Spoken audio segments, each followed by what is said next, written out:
Dear friends, welcome to the next discussion in the ongoing course in journalism and mass communication. In this unit, we are talking about reporting, editing and production for print journalism. In our previous discussions, we have covered in brief the essentials of reporting and editing. We learnt that while reporting is the visible area or the most visible face of journalism, whereas the desk, the news desk or the newsroom is not. The newsroom is some kind of a back office of journalism and newspapers, where the field force comprises the reporters, the correspondents, the part-time writers, the contributors, etc., whereas the desk is 100% full-time occupation for journalists who choose to work on the desk, have fixed working hours, not remain very visible to the public eye, and yet perform the most crucial function in the production of a newspaper. In this concluding lecture, we take up the subjects of the headline and print production, two of the most crucial areas in print journalism. So first, we take up the headline. Headline is the stuff good sub-editors are made of. As far as importance of good headlines goes, there is little that needs to be said even to a layman, even to an ordinary reader of newspapers, for even a layman recognizes a good headline when he sees one. A good headline is one which conveys the full import of the report, describes the mood of the story, paints a picture of events described in the report, includes at least three major elements of the report, and successfully attempts in generating interest in the rest of the report, and it does all this in just one or two lines of text which may or may not have been taken out from the accompanying report, and is definitely not in the nature of straight label kind of an announcement. A headline has to be much more than a simple announcement or a pointer to what follows. News headlines styles may vary from publication to publication, but there are certain characteristics that are common to news headlines all over. These are: number one, not using the articles. This is also sometimes known in the media jargon as skeletonization, or reducing the sentences to mere skeletons of the language. It implies using the bare minimum words, omitting the articles to the fullest, and also omitting all the unnecessary words. This is primarily done to save space and give a first-hand, no-frills account of information that the item below the headline wants to convey. Use of all kinds of articles in the English language, such as a, an and the, is generally not done in any kinds of headlines as far as news is concerned. Then the second point to be remembered is using the present tense. It means to convey a sense of immediacy, even if the headline and the item below that pertains to events of the previous night or the previous day. Switching the basic, that is the past tense of the news, into the present tense of the headline also gives a chance to get shorter verb forms in English. For example, one can use go for went, ask for asked, or seek for demanded. And the third point to be remembered in giving the headlines is using of the common typeface. In most cases, a predetermined typeface schedule or a style sheet is adhered to, mainly to maintain uniformity and a sense of continuity amidst all the headlines on at least one page.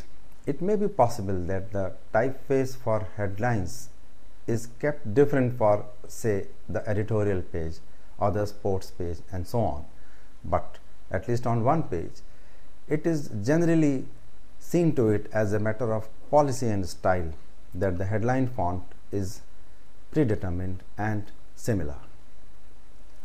A headline must fit the space, tell a story, and maintain interest of the readers. All modern newspapers use clean, simple, and readable typefaces to tell the story with minimum ornamentation in the headline. By ornamentation, it is meant the use of reverse types, too many abbreviations, and less of slang. So, here is an indication of why giving a good headline is perhaps the most important and probably the most difficult tasks in a sub-editor's job in a shift. As is perhaps evident from the factors mentioned above, headlines are of two basic kinds, descriptive and abstract. A descriptive headline is one which describes the elements of the accompanying story in more or less straight form, and the words of which are generally taken from the accompanying text. Such a headline is often unavoidable and advisable as well in straight line reports such as accidents or events of immediate importance. An abstract headline, on the other hand, is one which includes words which are definitely not taken from the report that accompanies the headline, and the headline plays upon the phrases, idioms, or the overall ambience of the report. Incidentally, a descriptive headline may be of an abstract kind, but an abstract headline can possibly never be descriptive. So, the descriptive headlines may be of different kinds, such as the label headline. It is supposed to be the simplest, easy to give kind of headline, which does not require nor show any kind of creativity on the part of the sub-editor who gave it. It also does not involve much application of mind or imagination on the part of the sub-editor. Straight headline is the one which is obvious, practical, and often widely acceptable by even the most finicky boss or the news editor, simply because it does not tax the mind of either the editor or the reader, so it is always acceptable. The quotes headline. Quite simply, this is also one of those minimum effort kind of headlines derived from the text, especially when someone is being quoted as saying something. Here, the sub-editor just picks out the words that fit into the given type size and space and leaves it at that. It is difficult to find fault with such a headline, even though everyone might hate it. An abstract headline, on the other hand, is a product of some mental exercise, flipping of the pages of the dictionary or the thesaurus, or a brief discussion with colleagues about origins of a few words which the sub-editor would like to use in the abstract headline. An abstract headline may draw on similarities with the past, similar or contrasting events, memorable quotes, works of literature, historical events, or proper nouns wherever applicable. The beginners in the profession consider giving headlines the most complicated exercise, and probably rightly so. But it is just that the old-timers make such a show of it when they give a really good headline. The freshers are obviously intimidated, but that doesn't mean that giving a good headline is a cakewalk. When giving headlines, one has to keep a few things in mind. First, the nature of the item to which a headline is to be given. It means hard news, follow-ups, interview, analytical articles, light features, or academic stuff. All such items deserve different treatment when it comes to giving a headline. So, the nature of the headline will obviously have an impact on what kind of headline is to be given. The importance of the item. The flavor of the headline will vary according to the importance of the item. Number 3, the space available. One of the most important factors, the space available for the headline, but it is not always relevant if it is not a daily newspaper, because the space might be expanded or reduced as per the need of the item. And lastly, the readership of the publication. It is important to keep in mind the kind of readers an item is going to attract before an appropriate headline is given. As is evident from this description, one can conclude that even if a headline is grammatically correct, suits the item, and fits in the available column, it might not be the most appropriate one if it does not conform to one or more of the factors listed just now. For example, an announcement about the passage of a bill in the legislature can have only a straight descriptive headline, because the mere passage of the bill might not be the occasion to indulge in any kind of word play on the part of the sub-editor. The announcement itself is so important that it merits a straight, simple headline. Another example is a serious accident or a disaster. That item cannot merit a quotes or a headline involving pun of words. Such items will obviously need more somber and serious handling. Another example is when a last-minute item on the page or a small part of one column has to be filled up, and this item cannot have a descriptive headline or an abstract one. It will have to be a brief label headline, because time is less, space is less, and the intention of using an item in the last minute is just to inform the readers and not impress him with a good headline. Similarly, items meant for housewives or children or senior citizens or share market enthusiasts cannot have similar sounding and appearing headlines. Each category of the item, categorized on the basis of the target readership, will have to be treated differently by the sub-editor when headlines are to be given. Like any drama review cannot have a straight headline such as "bad drama staged" or "yet another good drama staged." It has to be descriptive, involving some elements from the accompanying text, some proper nouns, some historical references, and so on. So now let us come to the point of how to give a good headline. How to give a good, appropriate, and yet different headline is simple. It can be simple if some factors are remembered. The first and the foremost thing is to read, assimilate, and understand the essence of the item to which a headline is to be given. Number 2, think of the 4 essential points on which a headline should be or could be given, or rather, the 4 points which should not be missed in the headline, come what may. Number 3, bring to mind or jot down the words which describe best these 4 points. No worry if the words are big or appear too complicated, but at least recalling those words will make the mind think of simpler and shorter alternatives. Number 4, all these words which come to mind immediately should be arranged in an order so that a headline, even a cumbersome headline, is formed. Next is to go about bringing up the synonyms, preferably smaller words in the same order, and also try to rearrange these alternatives in different sets by either avoiding the verbs or by bringing in an element of surprise.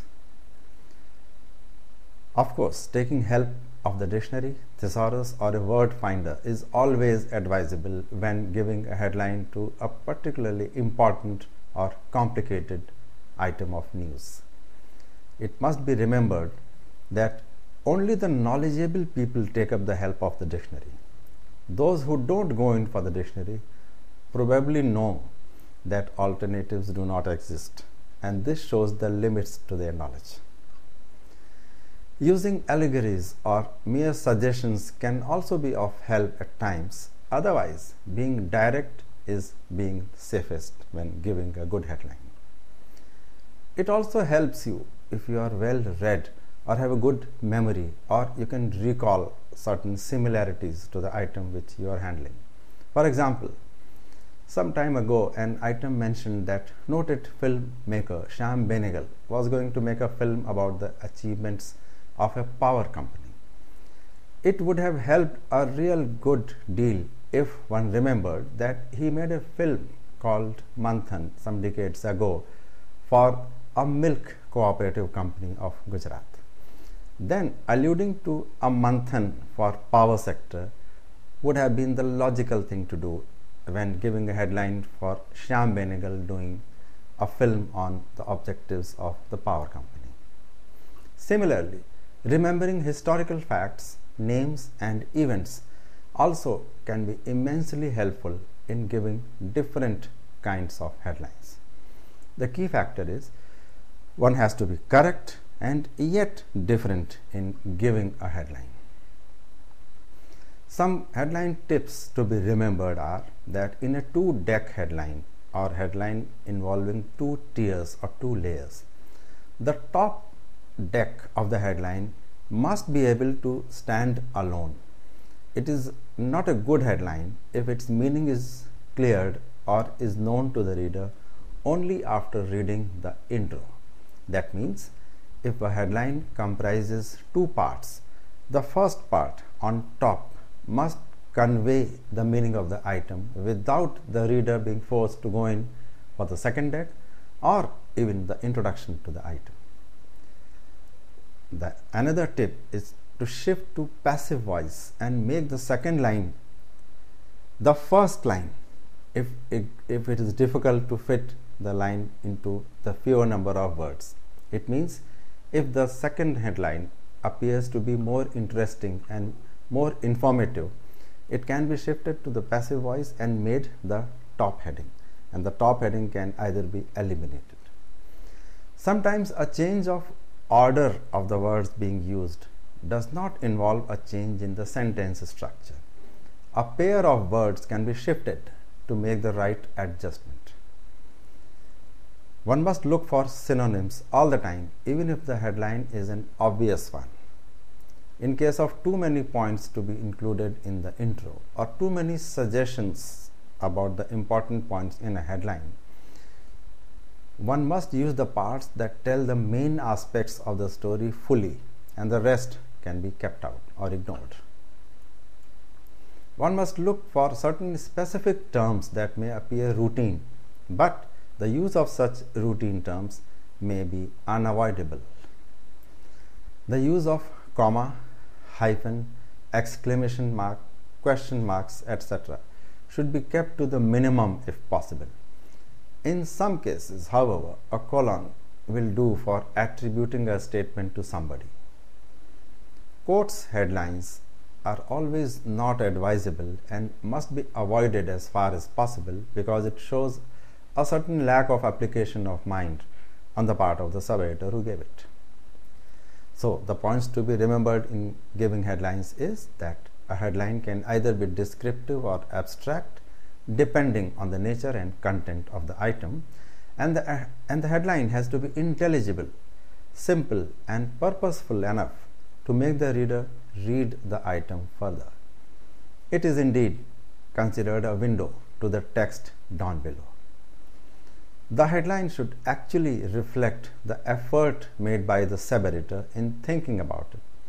The obvious headline does not leave a very confident picture of the paper on the reader's mind. It indicates that the sub-editors took the easy way out, and very often readers would be heard commenting that the people who gave the headline did not apply their minds in looking for brighter and more purposeful alternatives. It must always be kept in mind that the typefaces, sizes and fonts are very important when fitting a headline into the given space. Often the number of letters or alphabets accommodated in one typeface differs from the other, and this can also help the sub-editor if the calculation of the number of characters goes wrong or is different by merely 1 or 2 characters. A good headline is always worth the time spent on it. But if it is not apt or witty enough, everyone will say that the time given on it was wasted. So, the sub-editors have the choice to take their pick. The sentiment of the item must be kept in mind while giving a headline, otherwise it can lead to a disaster. So now let us move on to the actual print production work, in which the major activity is the display.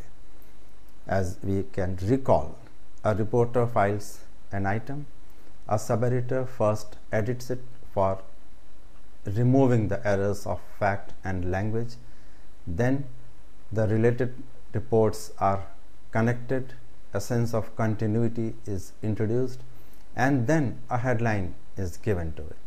Now comes the part when a number of such items with properly given headlines are laid out before a sub-editor handling a page, and he has to decide on what display to be given to all those items. It means you look for an item, you retrieved it from the directory or the basket, you processed it and resized it and gave a good headline, after which it was printed. Yet no one noticed it the next morning. Why? Because it got a very poor display. This is in fact the story of most newsrooms all over. Every factor in the production of a newspaper is linked to the next factor, as would have been obvious to you by now. Merely a good piece of news is not enough. It must be written properly, it must have the right length, the most apt headline, and then the most appropriate display. A wrong move anywhere along the line and the entire exercise falls flat. Instead of commendation, you get condemnation.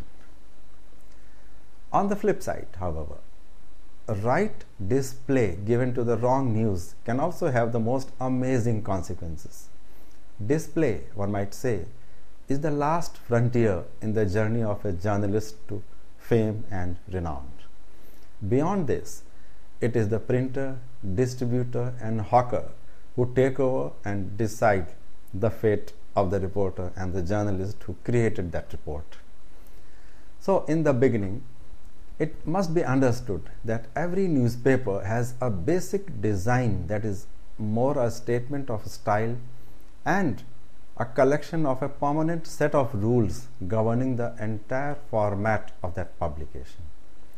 Layout or makeup, on the other hand, is different from basic design, because layout is the day-to-day job of putting the pages together, and it changes every day, whereas the basic design does not. The changing conditions in the newsroom also have a direct bearing on the layout, even though the design remains constant. The basic objectives of makeup in a print production are as follows. Number 1, conveying the news of the day with as little obstacles in the reader's way as possible, and minimizing the efforts put in by him to find, read and understand the news. Number 2, to give an orderly and meaningful outline to the presentation of a page and the whole production as such. Number 3, expressing through the headline size the relative importance of various items, typography as we have discussed earlier. To give an overall packaging to the day's publication. Number 5, creating reader habits and taking advantage of them by giving a certain kind of layout which helps the reader navigate through the publication. And number 6, helping the reader to find what he wants and what he expects at a place that is considered most suitable for that kind of an item. The display style of a publication conveys the overall personality and strength of a paper. It is vital that this personality must have continuity, less surprises, and hidden or unknown facets to it. It should have no repetition and yet freshness every day. As individuals have personalities, therefore newspapers have personalities too. Such personalities could be loud, subdued, friendly, colorful, unusual, staid, interesting, or laid back. The appearance of a paper provides the first opportunity to the readers to understand its personality, while the contents obviously are the means to realize it further. The challenge before all newspapers, regardless of their personality type they want to portray, is to make each issue different from the previous one, yet similar in basics, the basic design and the content presentation, and also reflect the importance or the lack of importance of the items through its looks. Needless to say, since one news is quite unlike the other, in the same manner, one day's paper can also never be like any other day's. And if it gives the impression of being so similar day after day, then there is something seriously wrong with the makeup style of that paper or the people who are designing it.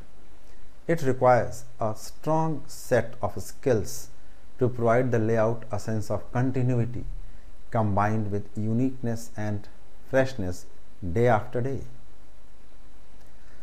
The editor naturally is the person best suited to decide what kind of a personality the day's paper is required to don that day. The display of items in a publication is governed by several factors, and the important factors in this order are as follows. Number 1, the importance or the utility of the contents. Number 2, the topicality of the contents. Number 3, the length of the items. Number 4, the writing style of the items. And number 5, the writer. Yes, it is true that very often the display is decided on the basis of the last two mentioned factors as well, that is the writing style and the writer. The writing style and the writer may determine where that item goes. There can be no argument about the fact that a hard news, singularly important for the people in general, deserves the best possible display regardless of the length and the writer. Such items include major announcements affecting people's lives, accidents, and other disasters, behind which the purpose is to immediately inform the people about most of the details pertaining to that accident. It also includes major discoveries, surprises, investigations, and allegations. If a sub-editor has such an item, then he doesn't have to bother about taking a display related decision. The item and its importance have already taken it for you. But on the other hand, if you do not have such an item, then you evaluate all items at your disposal on the scale of topicality first. Any item which is not very important yet deals with a situation that is current and prevailing, then it needs to be considered for a good display. Similarly, an item will perforce be used on a particular page and in a particular fashion because it is too long or too short, because the space on the front page is limited, whereas the space on certain pages inside can be flexible. In the end, items written in a particular style will be displayed in a predictable fashion. For example, items which are humorous or satirical in nature will generally go in a box. And then there are some writers whose place is reserved. You don't have to worry about their display. If there is a guest editor, then probably the item will have top billing as far as display is concerned. If such people write, there is only one place where they can be used. So, by display, you mean the page on which the display is to be decided, the width in columns on that page of space available, the appearance of items such as appearing in a box with indents on both sides, use of bold or italics typefaces, and special embellishments such as rule and its thickness, color or shaded background, and any other kind of special treatment.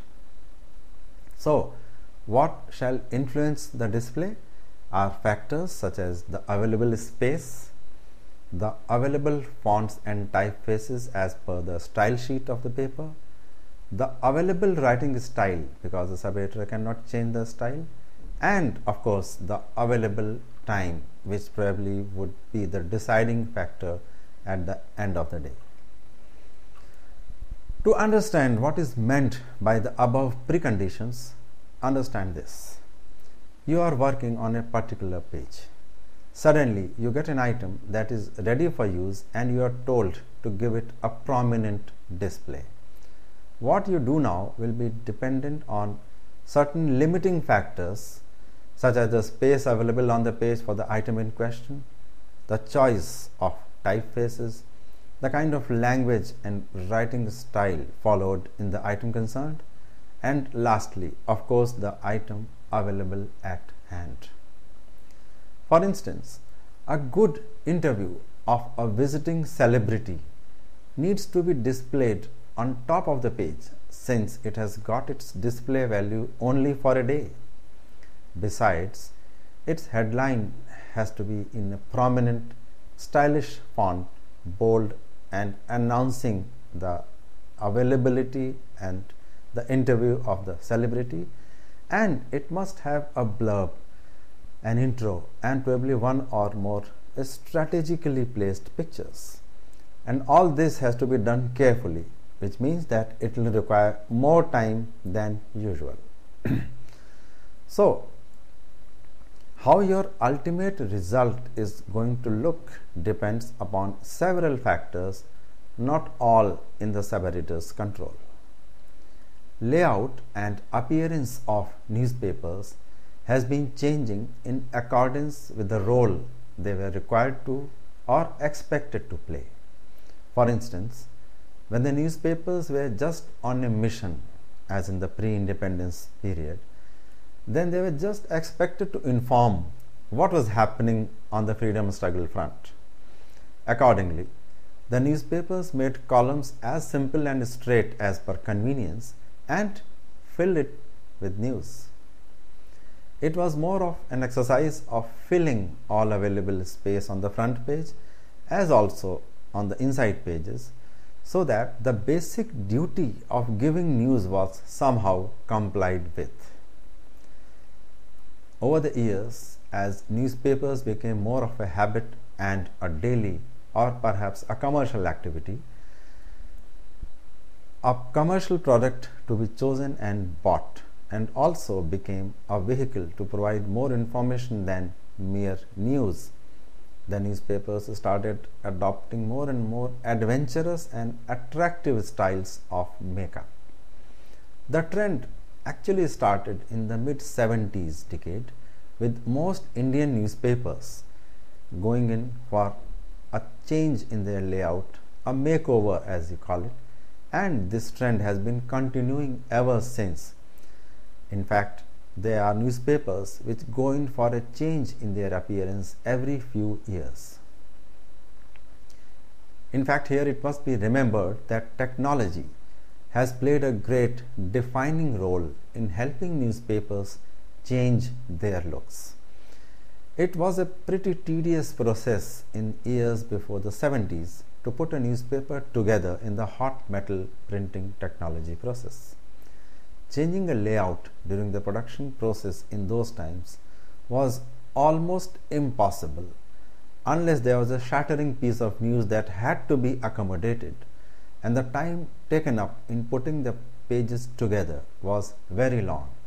As you may recall, the hot metal technology involved the use of lead. The metal, it was molten and filled into casts which had reverse impressions of the alphabets and numbers. Then the casts were put in a sequence of lines and columns, and then it was fitted from all the sides in the shape and size of a page and then put on a machine to be printed in the further process. So the time involved in putting together a page in a regular process was too long, and if a correction was to be made, then the whole thing had to be disturbed, because even adding one line to a cast full of small lines would have been a tedious thing to do. The arrival of desktop publishing techniques in the late 70s and early 80s, however, made newspapers realize how much could be possible.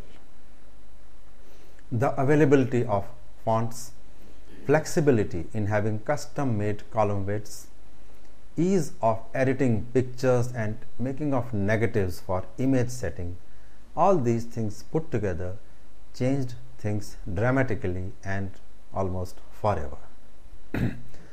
So, despite these changes, the basics of good layout have remained constant. These basics are: number one, the use of right typefaces or fonts, column width and spaces given around, above and below the items. Number two, a highly creative arrangement of text, visuals and other elements on a page. Number three, a sense of balance in the page, in the entire publication in fact. Number four, maintaining the right sense of visual contrast. And lastly, number five, accepting and guiding the eye movement of the readers from top to bottom and from left to right.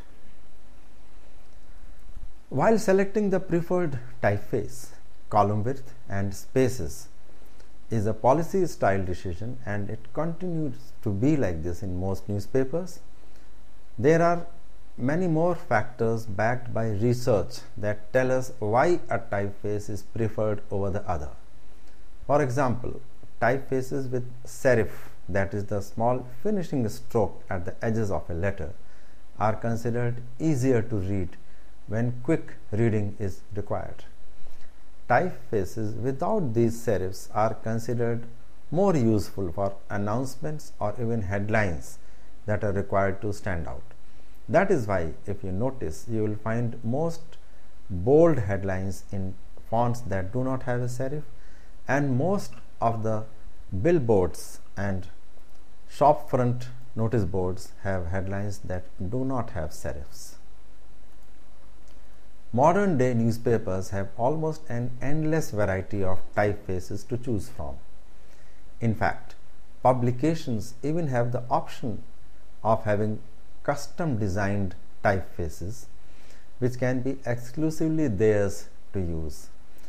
Most newspapers today have design cells comprising experts from the field of computer designing, artists, graphic designers and many more, who conduct research into which font is considered to be exceptionally good, different from the competition and yet easy to follow for the desk people.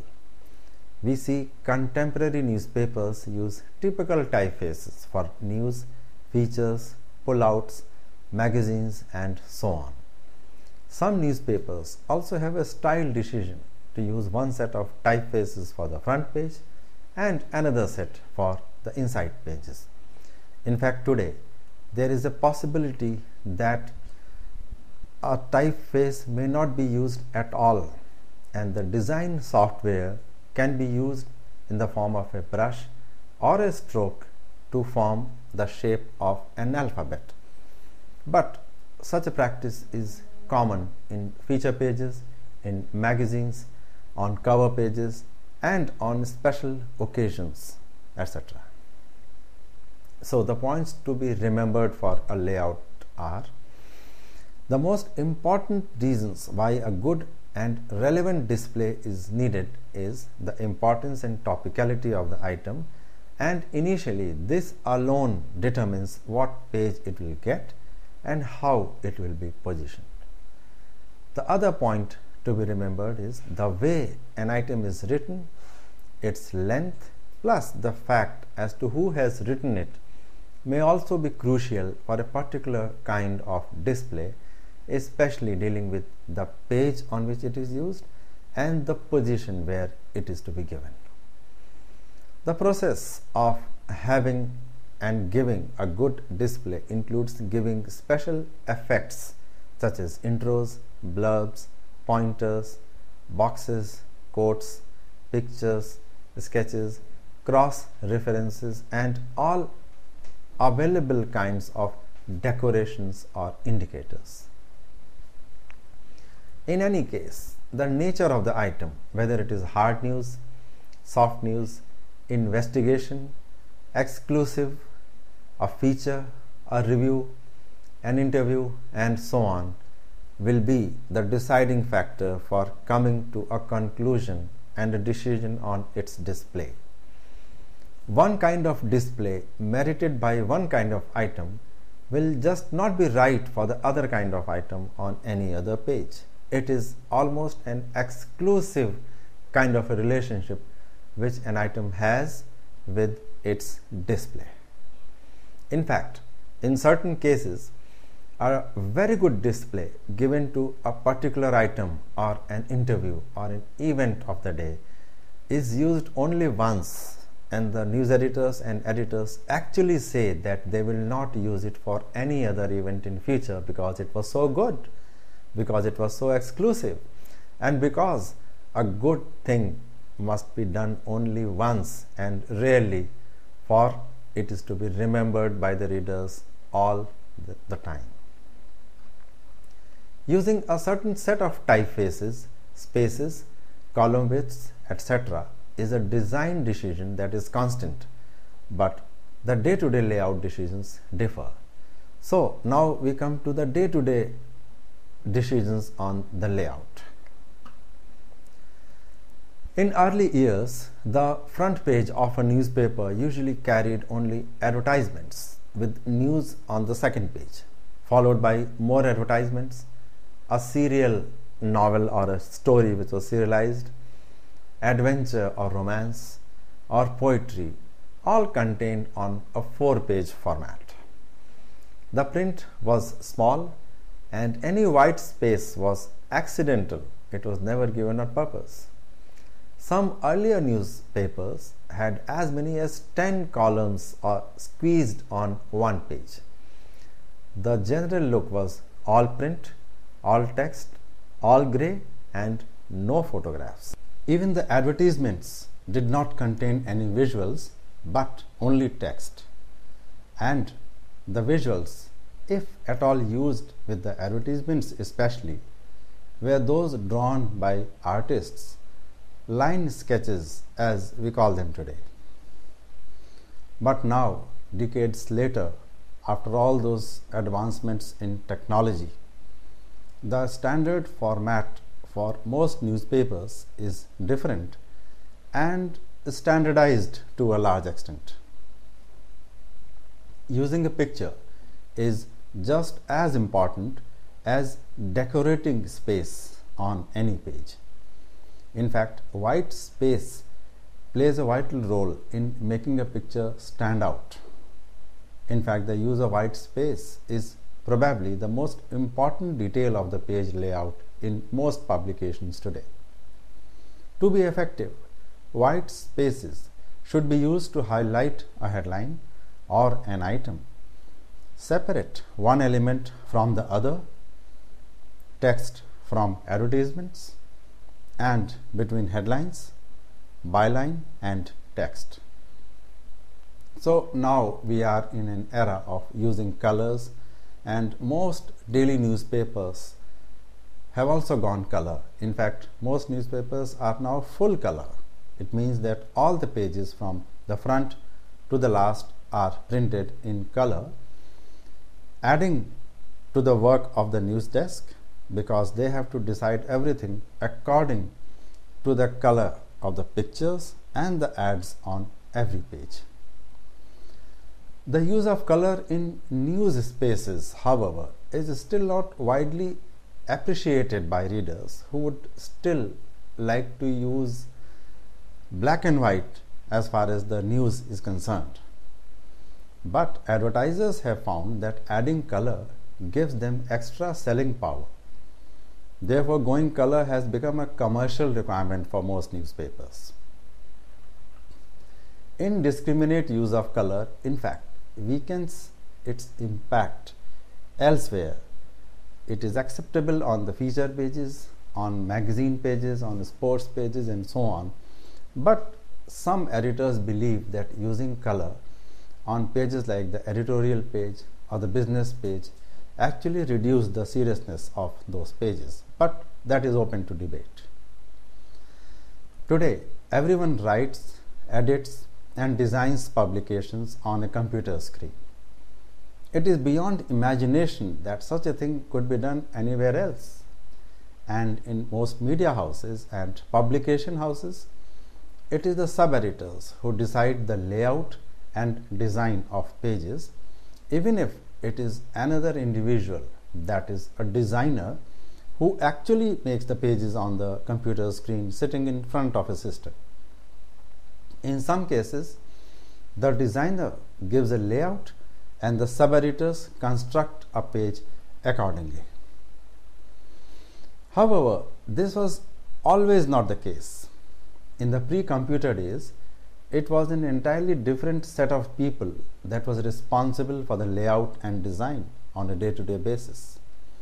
Even in the early days of computerized typesetting or photo composing, as it was called in those days, the layout and design was handled by a different set of people. The sub-editors used to edit the items that were sent to the composing system or the typesetting department, where rows of people sat in front of computers and composed the matter. It can be difficult to believe now, but during the early days of computerization, the reporters were still not given the systems to type out their stories on a computer. They used to type it out on typewriters.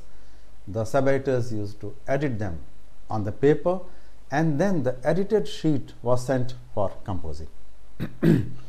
The composed matter was produced in the form of output taken out on photo paper and then brought out in strips of different sizes after developing that photo paper with the help of chemicals, as is done in case of photographs. And the process was time taking, and taking out one printed sheet took several minutes, and carrying out corrections was still a tough task. The sub-editors then took this matter to the layout section, where artists who were making the pages actually cut and pasted the printed sheet of paper on dummy sheets pinned on drawing boards. The dummy sheets were of the actual size of the paper, and the layout was done on the instructions of the sub-editors, who stood there all the while guiding the layout artist as to where everything had to go. The whole page, once completed, was sent for further processing that included negative making, plate making, and eventual printing on the huge rotary machines. The advent of desktop publishing and the development of page making software, however, changed everything. and almost overnight the composing room and the page makeup staff became redundant. The reporters now wrote their copy on a computer screen because computers were easily and freely available. The matter got transferred through the local area network to the sub-editor's computer where they edited it. Then the edited stuff was transferred to a big screen computer where the same sub-editor or a designer designed the page with that edited and processed matter.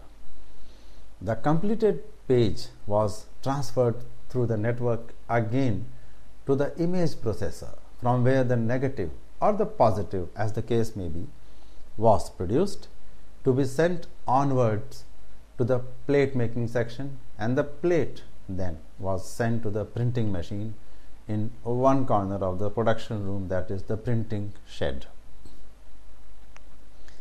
So this is the process that is followed today in most media houses, with some minor changes here and there, and those changes also pertain to technological advancements. The sub-editors themselves, by and large, do the job of page design also, at least in daily newspapers. Page layout should have both an organization that includes balance, scale, and a sense of coherence, and emphasis, that means vigor, a sense of movement, and a focal point where the editors and the reporters want the readers to focus, or from where they want the page to begin.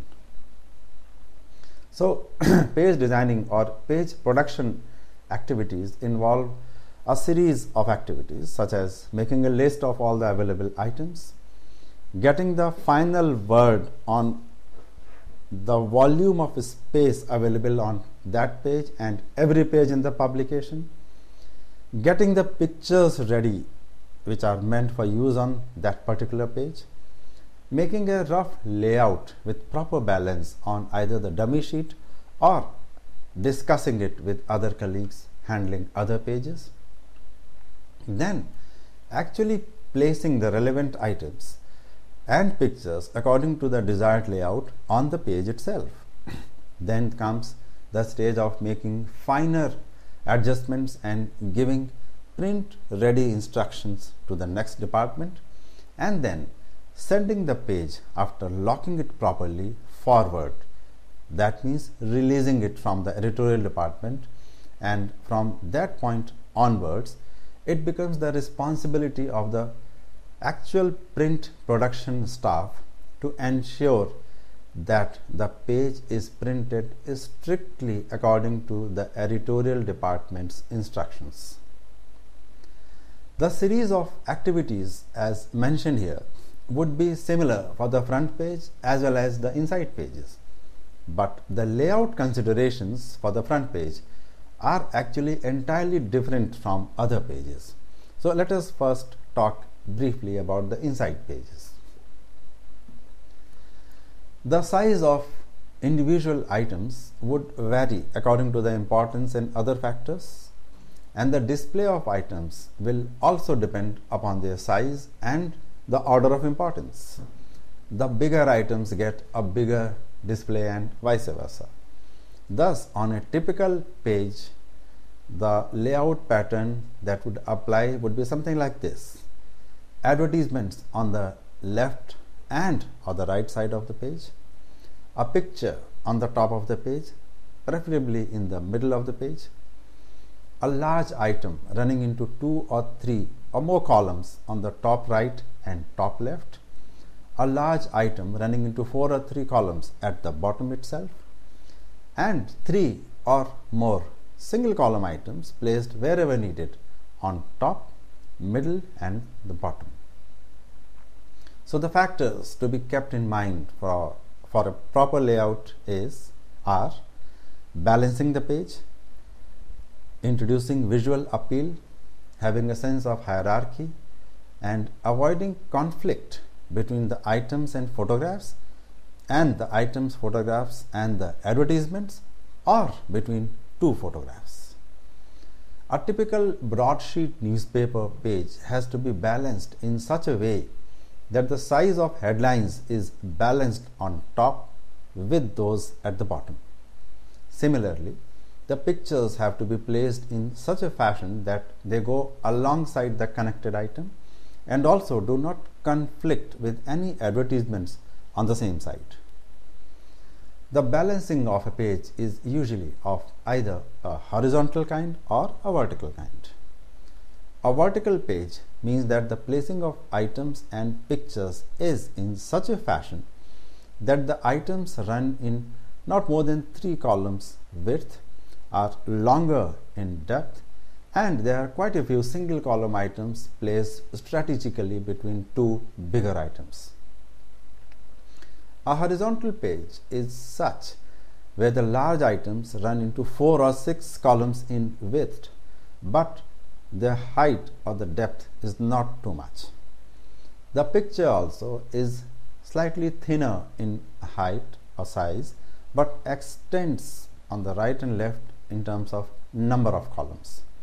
Single column items would be not too many in number and would obviously be shorter in height, so that the overall page gives the look of a horizontal structure. In most newspapers today, the inside pages also have a semi-autonomous kind of a character with mastheads such as for sports, for business and other segments. This makes the designing of such pages quite similar to that of the front page, where also there are several permanent fixtures besides the masthead. So, now we come to the front page. The front page has generally some essential items regardless of the language and location of a daily newspaper, and these include the masthead or the title piece as it is called in some places, the box car of indication of the items going on inside pages, a column of brief news items on one side of the page, a daily cartoon if it falls in the style of the newspaper, and fixed size and position of the advertisements. The presence of such permanent fixtures is both an advantage as well as a disadvantage. Advantage because it makes the front page quicker to make because there is less space to fill, and disadvantage because it leaves too little space on a day when a lot is happening that deserves to be featured on the front page. The major factors for deciding the layout for the front page are giving the right display to the most important item of the day, which is known as the lead story, maintaining a balance between items of different character. By character we mean hard news, something which is in the nature of an exclusive item or the second lead, and down the hierarchical order. Using the right picture is of utmost importance on the front page, and giving cross references to all related items going on inside pages. That means if a lead story pertains to an event which is most important for the day, and if there are related items going on some other pages, then the front page must have a cross reference like see also page so and so, or a cross reference to an editorial or a special article which is being given on an inside pages.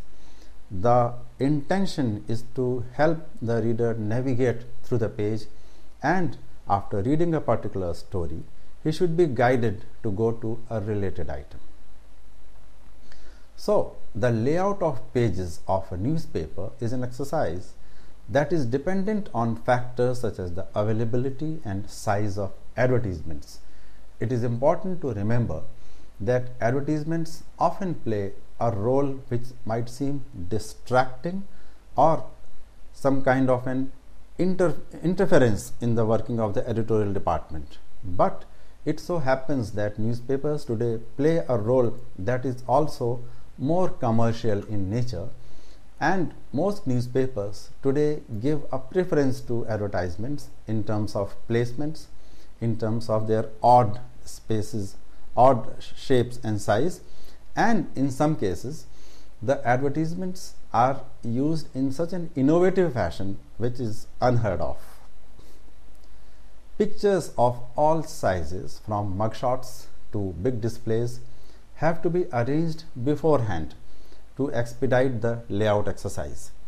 It goes without saying that the one major picture for the front page has to be selected with care and caution so that it not only tells a story by itself, it also must relate to the most important story of the day.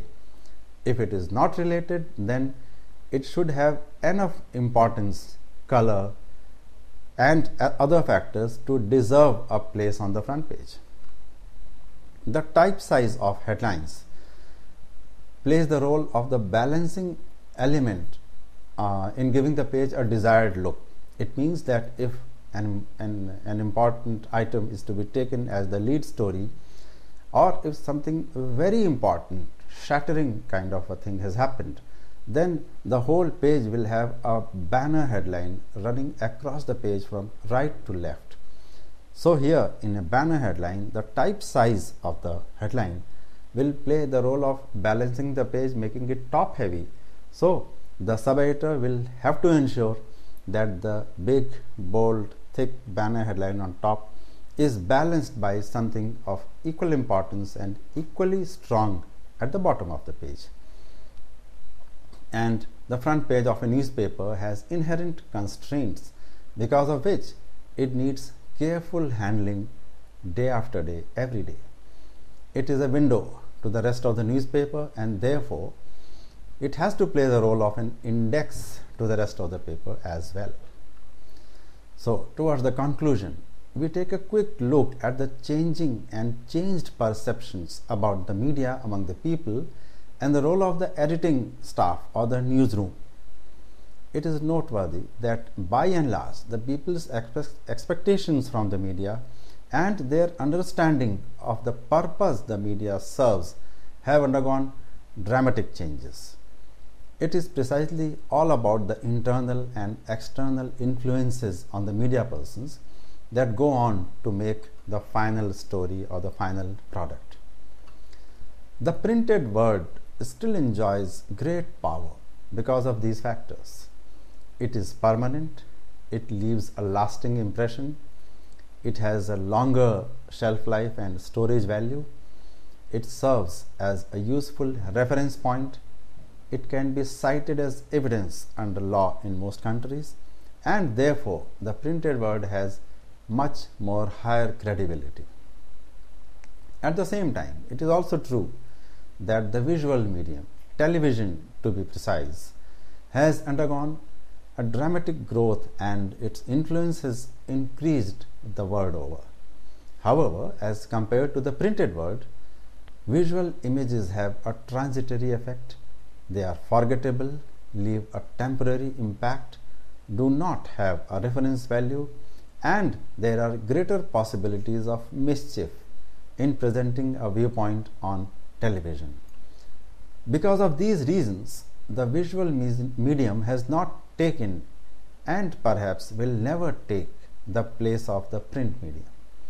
It is important to mention this fact here because this serves to put in right perspective the sense of power the print medium gives to all its practitioners.